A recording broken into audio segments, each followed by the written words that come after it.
Hi there guys, in this video I will show you how to make a playlist on Spotify public.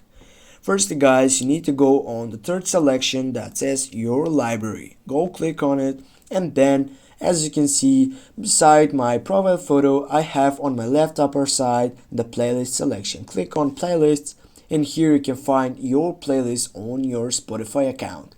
Click on the Spotify playlist, and then here as you can see, here you couldn't see that this is a public or a private, but if you go and type on the left upper side the three dots icon, then here when you scroll down here, if it appear make public, that means that actually your playlist is private.